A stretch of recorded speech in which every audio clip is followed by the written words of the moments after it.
दुनिया कहाँ जा रही है ये तो बिल्कुल नहीं पता, और ना हम बता सकते हैं ना मैं बता सकता हूँ कि कहाँ क्या हो रहा है, कैसी कैसी चीज़ें घटित हो रही है।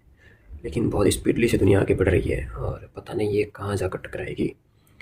कई बार ऐसा होता है जब हम गाड़ी चलाते हैं तो गाड़ी को स्मूथली अगर चलाएं तो बढ़िया होता है सबके लिए, सामने वाले के लिए, रोड के लिए, दूसरे जो लोग गाड़ी चला रहे हैं उनके लिए। लेकिन बहुत स्पीडली अगर हम गाड़ी चलाते हैं तो कुछ भी हो सकता है वहाँ पर, और किसी को भी नुकसान हो सकता है।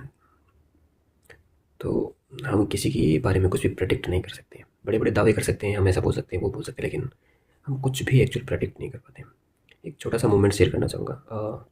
कभी कभी लोगों को लगता है कि यार सामने वाला इंसान की ज़िंदगी परफेक्ट है, वो अच्छे से अपनी ज़िंदगी को रन कर रहा है।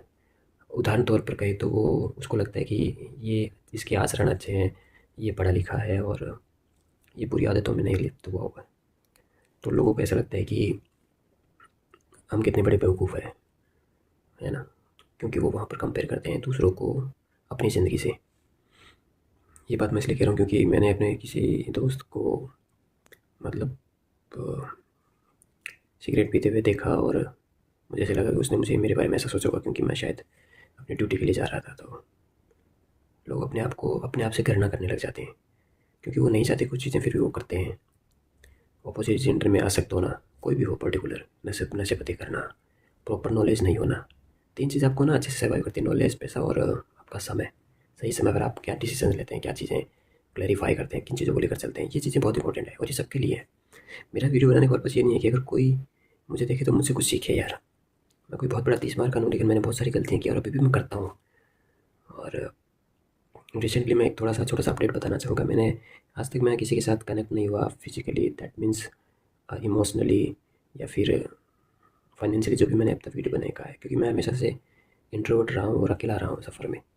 मेरा एक दोस्त था जिसकी पिछले 1 साल हो गया शादी हुई है। तो वो मेरी तरह इंट्रोवर्ट था, तो हम लोग थोड़ी सी अच्छी बॉन्डिंग के साथ बातचीत करते थे। बाकी मेरा किसी से बात करने का या वो सब कुछ नहीं रहा। लेकिन अब जैसे जैसे उम्र बढ़ रही है तो मुझे ऐसा लगता है कि अपोजिट जेंडर जो होता है मुझे बहुत ज़्यादा अट्रैक्ट करता है, या मुझसे इन्फ्लुएंस होता है, या मुझसे ज़्यादा क्या बोलूँ यार, या फिर शायद ट्रेंड ही ऐसा ही होगा। सबको पसंद है, सबको कोई ना कोई चाहिए होता है किसी के साथ बैठ कर दो पल गुजारे, बातें करें, फिजिकल हो, इमोशनल सेटअप हो। बात ये है कि यार अब चूज़ किसे करें। मुझे समझ कोई अच्छा लगा, मैंने स्टूपिड सी बातें कर रहा हूँ, मुझे इसके लिए माफ़ी मांगनी पड़ेगी ऑडियंस से, जो मैं बहुत बार मैं अपनी वीडियोस में स्टूपिड सी बातें करता हूँ। लेकिन मुझे ऐसा लगता है कि दिल की बात किसी को बता देनी चाहिए, और वो है मेरा ये कैमरा, मेरा फ़ोन। तो मैंने एक लड़की को जो शायद 9th क्लास या 10th क्लास में पढ़ती है, और सॉरी, पर मैं एक दिन नहीं रहूँगा, मैं मर जाऊँगा। तो मुझे ऐसा लगता है कि बेवकूफ़ी मरने से तो कहीं ज़्यादा बड़ी है। अगर आप कोई बेवकूफ़ी करते हो और आप एक दिन नहीं रहोगे तो वो बेवकूफ़ी अच्छी है ना? तो और ये सब कुछ सब लोग करते हैं। तो मैं क्योंकि काफ़ी टाइम से खेल रहा हूँ, तो मैंने कहा मुझे भाई इससे, मैंने उसकी तरफ देखा, उसने मुझे देखा, मतलब वो मुझे पसंद थी, उसको मैं पसंद आ गया। और वो पूरी तरह से भाई, भाई सच बता रहा हूँ इस बात को एक बार कट करते हुए, कि भाई आप जब घर से बाहर निकलते हो ना, किसी की तरफ देख लो आप, सबके मूड बने होते हैं भाई। सबकी तरफ से हरी झंडी होती है, कोई ऐसा मिला ही नहीं आज तक यार जो लाल झंडी दिखाए मुझे। 95% सबको एक दूसरे की ज़रूरत होती है। सबके पास किसी का हस्बैंड होता है, तभी वो किसी और के साथ बात करने की इच्छुक हो जाती है। कोई कॉलेज में वो भी इंटरेस्टेड हो जाती है। भाई क्या चल रहा है ये सिस्टम, मुझे तो कुछ समझ में नहीं, क्योंकि हर किसी को संबंध बनाने की पड़ी है भाई। एक मैच्योरिटी की उम्र के बाद हर कोई इस फीलिंग को एडेप्ट करना चाहता है भाई, पीछे नहीं रहना चाहता कोई भी। कहीं घेवर बन रहे हो तो सबको खाने होते हैं। वही बात है कि अब सबको ये पता चलता है कि रिलेशनशिप बॉन्डिंग से माइंड फ्रेश होता है, ज़िंदगी की गाड़ी बढ़िया से चलती है। जब लोगों को इस बात का एहसास होता है, सब लोग ज़्यादा के संबंध बनाने के लिए या बोलो तो एक दूसरे से कनेक्ट होने के लिए मर रहे हैं भाई। कोई मैटर नहीं करता बंदा या बंदी भाई कितना खूबसूरत है, कितना पैसे वाला है, कितना कितना करेक्टर वाइज है, कितना क्या है, कोई मैटर नहीं करता। सबको बस एक दूसरे से आसक्ति में डूबे हैं भाई। दूसरे तक लोग जो इन्फ्लुएंस करते लोगों को, भगवान का नाम लो, ये लो वो लो, कुछ नहीं समझ में आता भाई। दिल के तार जब बजते हैं, गिटार बजते हैं, तो बंदे की ज़रूरत होती है, और वो बस पता नहीं। तो मैं बता रहा हूँ अपना एक्सपीरियंस। मैंने उसको नंबर दिए, उसके दादी थी और मैंने दे दिए।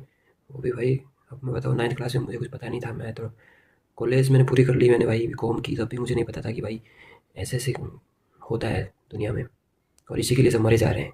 एक दूसरे से फिजिकल होना, एक दूसरे से इमोशनल बॉन्डिंग बनाना, एक दूसरे की केयर करना, एक दूसरे में बस पूरी तरह से एक दूसरे को जीना, भोगना, फलाना-फलाना। क्या यार, मैंने तो कॉलेज पूरी कर ली, तब तक मैं नहीं सीखा। बता यार कितनी दुनिया आ गई, स्मार्ट हो गई, टेक्नोलॉजी बढ़ी। और मेरा कहने का मतलब पॉइंट ऑफ व्यू लोग यार, आप 7th class, 8th class, 9th class, college, marital, जो भी आप किसी की तरफ देख लो उठा के, वो कहेगा भाई कोई बात नहीं, आ जा। अरे बेंच, क्या यार, ये हो क्या रहा है ज़िंदगी में? ये दुनिया क्या है भाई? इसी चीज़ के लिए बनी है क्या? प्लेजर प्लेजर प्लेजर, चारों प्लेजर के लिए मर रहे हैं लोग। खा लो पी लो ऐश कर लो मौज कर लो यार। मैं तो बहुत बड़ा बेवकूफ़ रहा हूँ भाई, मैं तो सच्ची बता रहा हूँ। अकेले अकेले में रमता हूँ, गाने वाने गाना अपने आप में, कुमार शानू उदित नारायण बनता रहा हूँ बहन। और फिर पढ़ाई करके एस्ट्रोलॉजी में बहुत चस्का लगा, तो एस्ट्रोलॉजी बहुत अच्छे से पढ़ी भाई। भाई ग्रह नक्षत्र क्या काम कर रहे हैं भाई? घर से बाहर निकलता हूँ डर लगता है भाई, आज किसके साथ आँख में चोरी होगी। साला खुद को कैसे रोकूंगा यार? सामने अगर कोई आता है तो वो मुझे अट्रैक्ट करता है, करती है, मैं उसको अट्रैक्ट करता हूँ भाई। ये वो क्या रहा है? चुंबक की तरह एक दूसरे को खींचते हैं भाई। गुरुत्वाकर्षण यहाँ काम करता है बेंचो। क्या बताऊँ तुम्हें यार, ज़िंदगी के और हाल संबंधी को बेंचो। 15 से भी सॉरी, मैं इन सब चीज़ों के लिए माफ़ी मांगता हूँ, लेकिन ये मैंने कभी ज़िंदगी में गाली नहीं दी। मेरे दोस्त को कभी फुर्सत मिले तो पूछना, हम लोग दो ऐसे गधे रहे हैं ज़िंदगी में जिन्होंने कभी अपनी ज़िंदगी में गाली नहीं दी। लेकिन जब हमें पता लगा कि हम दुनिया के सबसे बड़े बेवकूफ़ हैं भाई, है ना? जिसने जो जहाँ दुनिया हुक्कप करती है, फलाना करती है, नशेपती करती है, ना जाने कितना कुछ यार मेट्रो सिटीज़ में लोग करते हैं, कितना अच्छी लोग की ज़िंदगी जीते हैं। हमने गाली देना तक नहीं सीखा था, तो मैं कहता यार ये तो अब सीखनी पड़ेगी भाई। इतना जेन्युइन, इतना हम्बल, इतना काइंडनेस, इतना इतना सॉफ्ट हार्टेड पर्सन बनकर क्या करूँगा भाई मैं? मुझे समझ में नहीं आता भाई। मैं जो इंसान चींटी को नहीं मार सकता वो क्या यार, लोग खुले में सब चीज़ें करते हैं, आराम से ज़िंदगी जीते हैं भाई। इतना सोचते नहीं है, वो भी मर जाएंगे, हम भी मर जाएंगे एक दिन। तो अब ये चीज़ें ऐसी होती है कि यार रिलेशनशिप बनाना चाहिए, और मैंने कोई फिजिकली रिलेशनशिप नहीं बनाया। मैंने सिर्फ और सिर्फ बस 4-5 बार फ़ोन से बात की है। वो अपने डैडी के फ़ोन से मुझे कॉल करती है और मैं बात करता हूँ। बट मुझे कभी लगता है कि यार जुड़ जाओ, बना लो संबंध, बना लो, क्या यार सब करते हैं। 101% लोग इसी में तो लगे हुए हैं भाई। क्या यार, कौन बचा हुआ है? एक परमानंद जी महाराज बचे हुए हैं भाई। मैं दूसरा परमानंद जी वहाँ बनूंगा, क्या करूँ यार? कुछ समझ में नहीं आता मुझे। बहुत पड़ती है भाई कसम से यार। कर लूँगा तो क्या होगा? नहीं करूँगा तो यार अंदर ही अंदर मर रहा हूँ, कर लूँगा तो बाहर से मरूंगा भाई। और कोई परफेक्ट आसमान से उतर कर कोई आएगी बंदी मेरे लिए बहन? यार अब मैं तुम्हारे लिए बनी हूँ, मैं तुमसे सही हूँ, तुम्हारे सारे ग्रह नक्षत्र सही है, और ये तुम्हें देवता ने मुझे तुम्हारे लिए भेजा है, मैं हूँ। अब तुम्हें किसी और की तरफ झाँकने की ज़रूरत नहीं है, मैं तुम्हें सब कुछ दे दूँगी। भाई क्या दे देगी भाई? इतना टाइम लगा है भाई, तो अब कुछ स्पेशल होने वाला होगा भाई। 31+ हो गई भाई, वेट करते करते। अब कुछ स्पेशल होना चाहिए भाई। और भीड़ में खड़े होने के बाद पता है क्या सोचता हूँ? मैं भी तो भाई इन सब लोगों की तरह एकदम नॉर्मल इंसान हूँ, तो मैं क्यों अपने ऊपर सर दर्द एकदम बंडल लिए घूम रहा था कि मैं I am so special person in the universe has created to me. Universe ने मुझे क्रिएट किया है, बनाया है, तो फिर सोचता हूँ यूनिवर्स ने मुझे ही बनाया है साला अकेले को। ये सब चीज़ें दिमाग में क्यों आती है भाई? मैं बहुत स्पेशल इंसान हूँ, मैं नॉर्मल इंसान हूँ भाई। मैं ये क्यों नहीं खुद को कन्विंस करता, क्या पता। मुझे नॉर्मल सी ज़िंदगी जीता हूँ, नॉर्मल सा इंसान हूँ। जो सब खाते हैं वो मैं खाता हूँ, जो सबको चाहिए वो मुझे चाहिए होता है। फिर मेरे लिए चीज़ इतनी कॉम्प्लिकेटेड क्यों कर दी गई है? मेरे अंदर इंटरनली जब मैं बाहर निकल कर इसे देखता हूँ, सोचता हूँ, तो वो चीज़ें होती क्यों नहीं सक्सेस है? परसों से लगूँ किसी का फिजिकल होना होना बहन चो, तो हो ही नहीं पाता हूँ बहन चो। तारे सितारे ग्रह नक्षत्र क्या चाहते हैं भाई मुझसे? सच कह रहा हूँ, मुझे परमानंद जी बनाया जाएगा भाई, जबकि मेरी कोई इच्छा नहीं है परमानंद जी बनने की यार। सच्ची बता रहा हूँ। घूम फिर कर यूनिवर्स मुझे कहेगा तू दूसरा परमानंद जी बन। कभी सोचता हूँ परमानंद जी के बारे में भाई। जीवन की इतनी खूबसूरत, दुनिया की बनाई सबसे खूबसूरत चीज़ ये है कि आप किसी से इंटीमेट हो, फिजिकल हो, फीलिंग शेयर करो, इमोशनली उसके साथ बॉन्डिंग बनाओ। भाई ज़िंदगी की गाड़ी दो पहियों पर चलती है भाई। ये नेचर हमें सिखाती है, ये यूनिवर्स हमें सिखाते हैं। तो फिर भाई प्रेमानंद जी जैसे लोग, या प्रेमानंद जी महाराज अकेले जीवन भर क्यों रहे भाई? क्यों उन्हें कोई ऐसी बंदी या कोई पार्टनर नहीं मिला? क्यों उन्होंने अपने आप को अकेला रखा? इतनी इतना दर्द दिया भाई। ईश्वर ने आपको खाने के लिए रोटी दी है, इतनी मिठाइयाँ दी है, आप ये नहीं मानते? आप नहीं मानते ये सब चीज़ें? तो उनको खाओ ना भाई, भोगो ना। जब चीज़ें आप बीवी लाओ, बच्चे पैदा करो, उनके साथ अच्छे से रहो, सबके साथ सहयोग करो, ऐसे रहो ना यार। क्या तुम परमानंद जी की तरह राम राम राम कृष्ण कृष्ण करने में लगे हो भाई? वो सब अपनी ज़िंदगी जीकर चले गए हैं दोस्त, तुम समझते क्यों नहीं? आज एक मैंने बंदी को देखा, लगभग 17-18 साल की होगी वो। मुझे नहीं पता मेरे दिमाग से क्या निकलता है, नहीं निकल रहा है अभी, लेकिन जो है मेरा बस गुस्सा, फ्रस्ट्रेशन, अकेलापन और मानव विचार, मानव की सोच, वही मैं बखान करता हूँ अपने चैनल पे। मेरी शक्ल को देखकर तो बिल्कुल ऐसा नहीं लगता होगा कि मैं कोई रेडी होकर अपनी भावनाओं को साझा करता हूँ, नहीं बिल्कुल नहीं। तो वो लड़की, अब जैसे कि मैं एक लड़का हूँ, तो सीधी सी बात है, मैं एक लड़की की तरफ ही देखूंगा। मैं लड़कों को थोड़ी देखूंगा भाई, मुझे क्या पड़ेंगी? एक को क्यों, दो को देखूँ, चार को देखूँ? मेरी आँखें, मेरी नज़रें, मेरा इंटेंशंस, मेरा जो भी है भाई, दूसरा पर्टिकुलर कौन बीच में आने वाला है? तो उसने भी मुझे देखा। और ऐसे भाई दिन से जब से घर से बाहर निकलता हूँ, ना तो मैं खुद को रोक पाता हूँ, ना सामने वाला मुझे देखने से रोक पाता है भाई। पता नहीं क्या हो पाता, और होता कुछ नहीं है भाई, कुछ भी नहीं होता है भाई। देखा देखी में ज़िंदगी निकल रही है, और होकर भी क्या हो जाएगा भाई? तुम बताओ, एक बार मेरी बात सुनो, होकर क्या हो जाएगा भाई? 2 पल के सुकून के लिए भाई पूरी दुनिया में तहलका मचा हुआ है भाई। यहाँ अंदर इंटरनली तहलका मचा जाता है, उधर कहीं बाहर मचा जाता है। पता नहीं क्या मिल जाता है, क्या हो जाता है भाई, ऐसा क्या है। करंट लगाने की सबको पड़ी है, बस एक दूसरे को शॉकेट दो, करंट लगाओ। अरे जब यही सब कुछ है तो भाई इसको एक्सेप्ट करो सीधा, अच्छा है, बस ये लाइफ है। एक पेड़ के ऊपर तो पंछी मिले, दोनों में गुटु गुटु हुई, बातें हुई, सब कुछ हुआ, प्यार हुआ, दोनों उड़ गए अपनी अपनी दिशा में, अपनी अपनी मंजिल की ओर। बस सिंपल सा फंडामेंटल है जीवन का। हमने कपड़े पहन लिए तो हम सोचते हैं हमने क्या हो गया हम लोग। अरे भाई कोई कपड़े सब बिना कपड़ों के हैं भाई, कुछ नहीं है। तो उसने वो लगाई हुई थी वो, क्योंकि परमानेंट जैसे इन्फ्लुएंस हो रखी थी, उसने वो बटन से वो नाम जप कर रही थी। मैं सोच रहा हूँ भाई मैं क्या यार क्या बोलूँ, चीज़ें कहाँ हम इस मैच हो रही है, लोग कितने ज़्यादा इन्फ्लुएंस हो रहे हैं। परमानेंट जी क्या करते हैं, इन्फ्लुएंस ही तो करते हैं अपनी बातों से। उन्होंने जो समझा जो जाना जो वो उनको बताते हैं, ओशो ने जो समझा जाना ओशो ने अपनी बात कही। हम क्या करें, हम उनका पकड़ कर बैठे हुए हैं। हाँ अरे महाराज आप हो, आप ही सब कुछ हो। हमें जो जिसने ज्ञान दे दिया हम उसी को लेकर बैठ जाएंगे हाथ में। अरे बस आप ही सब कुछ हो। अरे भाई अपना खुद का देखो, अपना सिस्टम कैसे बना हुआ है, कैसा चीज़ें चल रही है, हमने कहाँ जाना है, कहाँ रुकना है, क्या स्टॉपेज है। भाई किसी को नहीं कुछ पड़ी। तो भाई जीवन का ये हाल है। कोई मुझसे अगर पूछे क्या हाल चाल है तो ये हाल चाल है भाई। घर से निकलता हूँ तो देखता हूँ क्या करूँ, आंखें बंद करके चलना, ऐसे सोचूँ ऐसे चलूँ आंखें बंद करके। क्योंकि किसी से नज़र मिलेगी तो मन में लड्डू भी फूट सकते हैं, अच्छा बुरे भाव भी आ सकते हैं, दोनों भाव आएंगे। आदमी को देखता हूँ अलग भाव आते हैं, औरत को देखता हूँ अलग भाव आते हैं, लड़की को देखता हूँ अलग भाव आते हैं। भाई समझ में नहीं आता भाई ये सब चल क्या रहा है। अब आ तो कहीं जाएंगे कैसे ये भी नहीं पता यार। हार्मोन का भी कैसे बूढ़े होंगे, कैसे कैसे चीज़ों को फेस करेंगे। सो द कंक्लूजन इस निकल कर आता है भाई, ज़िंदगी का जो एक सार निकल कर आता है ना। आप बताओ यार किसको इम्पोर्टेंस दे, बताओ एक ही ज़िंदगी में हम उसको इम्पोर्टेंस दे जिसको हमने कभी देखा नहीं है, भगवान ईश्वर अल्लाह गॉड। क्या हमें उनको इम्पोर्टेंस देनी चाहिए। कभी कभी मुझे गुस्सा आता है, मैं क्या बोलूँ यार, मेरे सामने है तो उसके नाक पे नाक मुक्का मारूँ। फिर कभी लगता है नहीं नहीं झुक जाओ भाई, अपने ईगो लेवल को कम करने के लिए झुकना पड़ता है, वरना तो हम जाके सड़क पर खड़े हो जाएंगे भाई। जो है हम ही है, ब्रह्मा हम ही है, विष्णु सब कुछ हम ही है ना। तो ईगो को कम करने के लिए झुकने का सिस्टम बनाया गया है, उनके आगे झुको। वहाँ कोई है या नहीं है इस बात की कोई गारंटी नहीं है। कुछ लोग बहुत ज़्यादा ईश्वर को मानते हैं, वो कोई नहीं मान रहा भाई, सब ढोंग कर रहे हैं। कौन कोई नहीं मानता ईश्वर को भाई, सब ढोंग कर रहे हैं। उनको लगता है उनको कोई आकर बचा लेगा जब वो मरने वाले होंगे। मैं तो भाई जब भी मौत आएगी सीधा वो आ जाओ उठा लो बहन, जैसे उठाना उठा लो। मैं तो तैयार, मुझे और मैं किसी को ये नहीं कहूँ मुझे बचा लो मुझे बचा लो, मैं ये कहने वाला नहीं हूँ बिल्कुल भी। ये चीज़ें मान करके चलो, मैं बिल्कुल किसी को नहीं पुकारने वाला। लोग कहते हैं वो आ जाएगा मुझे बचा लेगा, मैं तो उसको क्यों तुम्हें बचाने की पड़ी है भाई, सीधी सी बात बता। तुमने उसके लिए क्या घंटा घुमाया, क्या किया है भाई ज़िंदगी में, तुमने क्या किया। जो शौक मोह भावना जो है एक मानव के लिए जो चीज़ें बनी है वो सब चीज़ें बनती है भाई, जो चीज़ें आनी है वो आएगी।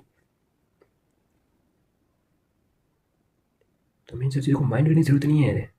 तुम्हें ऐसे तुम जज करने लग जाते हो यार, मैंने मैंने इतनों को बुरी नज़र से देखा, मैंने इन लोगों के बारे में बुरा सोचा, पर मैंने किया नहीं, पर मैंने सोचा तो मतलब मैंने कर दिया ना वो गलत, तो अब मेरे साथ पूरा होगा। अच्छा मेरे को ये इंजरी हो गई, मेरे साथ ये होगा, अच्छा मैंने पूरा किया।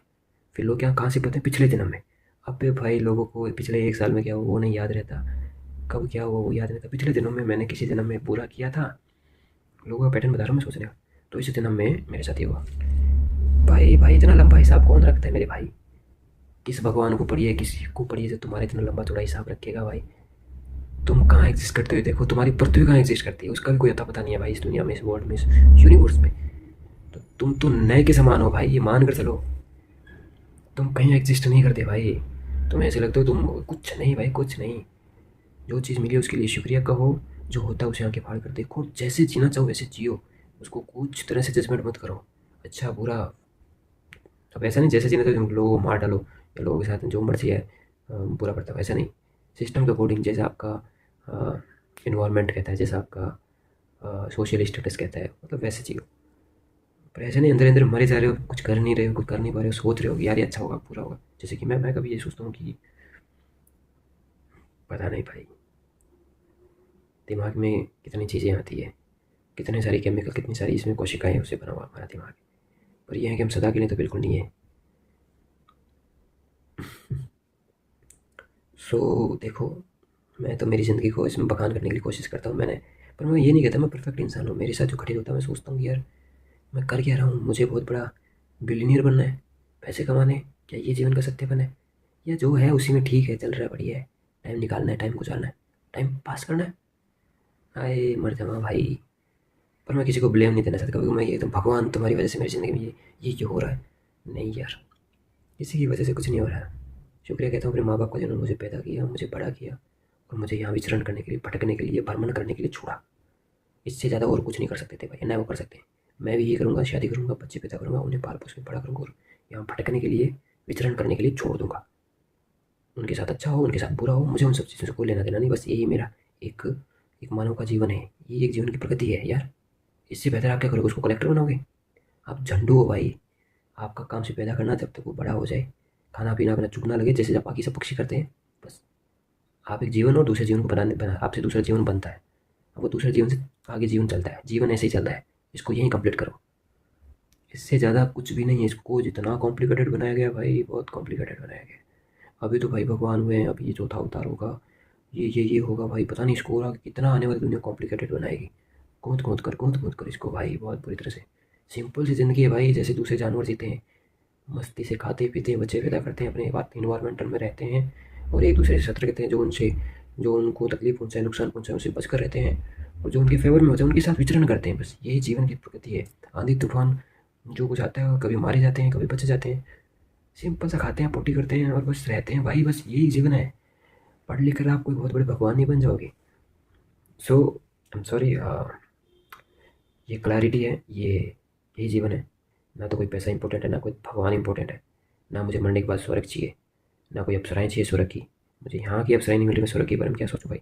जो मैं ये सोचता हूँ, मैं चरित्रवान हूँ, गुणवान हूँ, धनवान हूँ। घंटा क्या बोला तू? कोई वैल्यू, कोई चीज़ मैटर नहीं करती। तो फिर मैटर क्या करती है? मैटर करती है जैसे बाकी सभी जानवर जिंदा है, जी रहे हैं, वैसे तुम जियो सिंप्लिसिटी के साथ। No complicated, no compromise, no complex. जीवन को नहीं बनाना। किसी को ये समझना कि एक दिन मरना है, मस्ती से जीना है, हम नंगे हैं तो हमें ये फ़र्क नहीं पड़ना चाहिए कि हम नंगे हैं। अबे भाई, सब नंगे ही है ज़िंदगी में, तो क्या उखाड़ लेगा? जब वो नंगे होते तभी वो आगे आगे सब कुछ जीवन का प्रोसेस है चलता है भाई। तू क्या यार इसको ऐसे लुक्का छुपी में बना रहा है कि यार नहीं यार, है ना? ये नहीं करना चाहिए अपने। सब चीज़ों को गान कुंती बना रहे हैं भाई, घुमा रहे हैं, सीधी सी बात है। इसलिए छोड़ो, मेरे मुँह से बहुत उल्टा सुल्टा निकल जाएगा, जो मैं नहीं चाहता कि मैं अपने वीडियो क्लिप्स में ऐसा कुछ बोलूँ या अपने वॉइस क्लिप में कुछ ऐसा बोलूँ। मैं अब 12 बज गए हैं, सोने जा रहा हूँ। Thank you for my frustrations, my anger, my loneliness, my experience, my knowledge, and I am always thankful for everything यार। ज़िंदगी जो कॉम्प्लिकेटेड बनाई गई है उसको थोड़ा सा सिंपल करो, अच्छे से रहोगे। आपके पास बहुत ज़्यादा पैसा नहीं होगा, मर नहीं जाओगे भूखे। यकीन करो, आप सूखी रोटी भी मिलेगी तो आप जिंदा रहोगे। आपको बहुत सारे काजू बादाम न्यूट्रिशंस मिलेंगे ना, तभी जिंदा रहो। ये ज़रूरी नहीं है भाई, ये सिंपल सी बात रखो।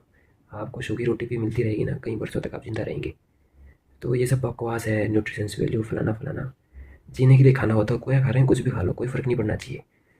तो है सिंपल सी लाइफ। और इसको कॉम्प्लिकेटेड करोगे, अरे यार सुबह पानी नहीं पिया, अरे यार चाय नहीं पी, तभी आलस आ रहा है। अबे छोड़ो भाई, ये सब चीज़ें बकवास है भाई, सच्ची बता रहा हूँ मैं। जो मन में करो, जो अच्छा दिल कहे वो करो। ज़्यादा कॉम्प्लिकेटेड लाइफ को नहीं बनाना। बस जब लगे कि आप मुझसे ये सब बर्दाश्त नहीं होता, बोल दो सामने वाले को। ठीक है, तो शुक्रिया। आई होप कि आई am so thankful for everything.